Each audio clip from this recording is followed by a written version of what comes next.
ඇත්තගත්තොත් ඔය පන්තිවල අපි පුහුණු කතන්දරයක් ඇත්තෙම නැහැ. එකම දෙයක් තුනේ ඒ කාලේ දේශපාලන වශයෙන් අපේ සමාජයේ දියුණු නැති නිසා පන්ති පහ කරාම කෙනෙකුට දේශපාලන දැනුමක් වෙනවා, දැනුමට අමතරව තර්කණයක් වෙනවා. අපි කොහොමද හිතන්නේ? දැන් අපි මුණ පාන මේ ඛේද වාචකේ අපේ කරුමෙ නෙවෙයි, පෙරකල පවු නෙවෙයි, දෙවියන් වහන්සේ කැමති නෙවෙයි, දෙවියන් වහන්සේ කැමති නෙවෙයි, මේක සදාකාලික නෙවෙයි, මේක මේ පවතින සමාජ ආර්ථික රටාවේ අසාධාරණයෙන් වෙච්ච වැඩක්. අපිට රස්සා නැත්තේ නිසා, අපිට ජීවත් වෙන ක්‍රමයක් නැති නිසා, අපේ ආර්ථික අර්බුදය නිසා මේක වෙනස් කරන්න පුළුවන්, වෙනස් කරන්න ඕන, වෙනස් කරන්න මෙන්න මේ ක්‍රමයට කියලා තර්ක අනුකූල කියලා දෙන්න. මෙතන ඒක හරිය වටිනා දැනුමක් සමාජයකට.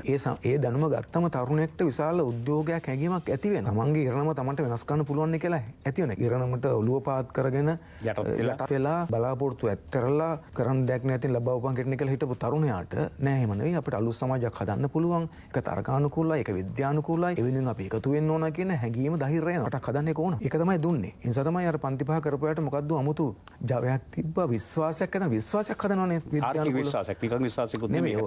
තාර්කික විශ්වාසයක් හදන දාර්ශනිකව මේ මෙහෙම මම හිතන්නේ බුදුදහමේ තියෙන අපිට දුකට හේතුව දුක නැති කිරීම, දුක නැති කිරීම මාර්ගය. අපි කිව්වෙත් ඕක. අර්බුදේ හේතුව අර්බුද නැති කරන්නේ කොහොමද? ඒ සඳහා යන මාර්ගය මොකක්ද? හේතුඵලවාදී. හේතුඵලවාදී. හරි සරලයි. නැතු ඒක මේ බය වෙන්න දෙයක් හෝ භයානක දෙයක් නෙමෙයි. මම 70කින් පස්සේ 54 වසරකට පස්සෙත් මම අහන්නේ තාමත් පන්ති කරනවද? ඇත්තටම කරනවා. හොඳයි. බොහොම ස්තුතියි. අපිටත් අවස්ථාවක් දෙනවා අපි කැමතියි. ඇත්තටම අපි කැමතියි එනවා නම් අහන්න.